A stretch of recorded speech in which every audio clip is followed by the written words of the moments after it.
Okay, welcome back, actors. Today we're going to talk about space work as it relates to improvisation. So one thing you're never going to do is you don't want to ever use something that's actually yours or on your person. For the same reason, you also want to make sure that when you show up to improvise, that you're sort of a blank slate. We recommend wearing maybe jeans or just a pair of plain pants and like a black shirt, something like that you can go any way you want. The idea being that if you show up in a dress with high heels, then you're going to have to play a girl, or it'd be harder for the audience to imagine you as not being a woman. And so you want to think about starting with a blank slate, okay? So that'd be the idea, is like, I don't want to start and use the clothing that I'm wearing as something that's real, because in improv, anything goes. So here's an example of what you wouldn't do. I wouldn't pull my wallet out and try to use this in a scene, right? So if I did that and I said, okay, hey man, here's my wallet. Yeah, I can pay you and find some money and give you the money, right? Well, A, if I don't have any money, like I don't have any cash, there's a limitation right there.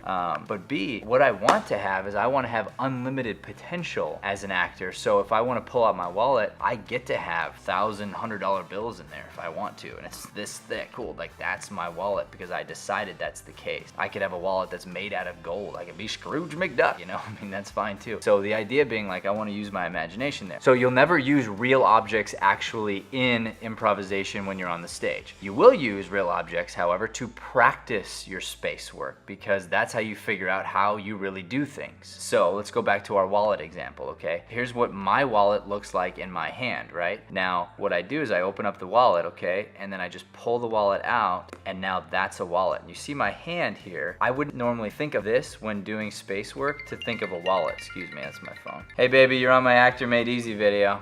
Oh, hi honey. Hi, love you, but I'm talking about space work here, so do you have any advice for our students? About space work specifically? Yeah, about space work specifically. Actually, something that really helped me with space work was to remember how much the thing weighed first. I don't know if that's useful for the students or not. As opposed to like fixating on the shape of it, I try to remember the weight of it, and that was more informative for me. Honey, that is brilliant. You are just gorgeous and brilliant as always.